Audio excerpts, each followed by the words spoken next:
Yeah. Sa mundo ngayon, iba na ang sukatan. Hindi na sa pagkatao, kundi sa laman ng bangko. Yeah.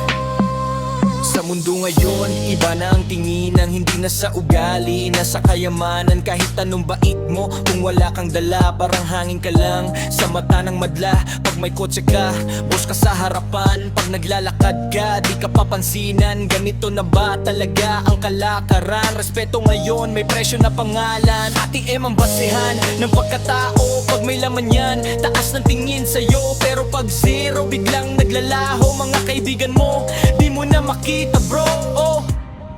Sa mundo ngayon, ano na ang nangyayari?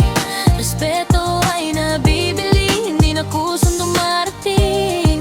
Sukatan ng respeto, nasa pera mo, hindi sa puso, hindi sa pagkatao.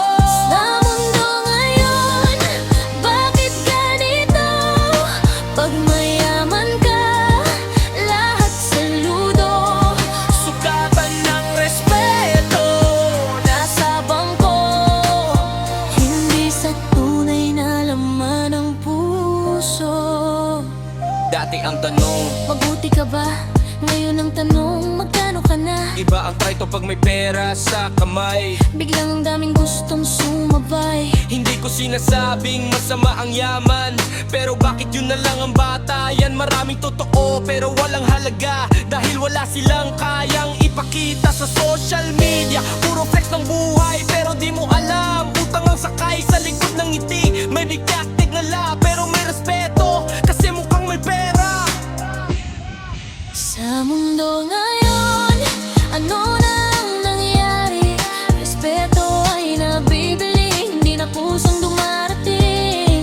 Sukatan ng respeto, nasa pera mo, hindi sa puso, hindi sa pagkatao.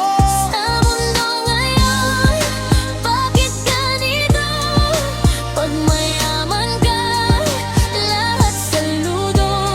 Sukatan ng respeto, nasa bangko, Hindi sa tunay na laman ng puso. Sana dumating ang araw na babalik ang respeto sa taong totoo at tahimik. di sa pera, di sa yaman, kundi sa puso ng bawat nilalang. Sukatan ng respeto, Sukatan ng respeto, bakit kang maya? hindi na sa tao, nasa baranse mo. Sukatan ng respeto, sa mundong magulo. Respeto sana para sa totoo.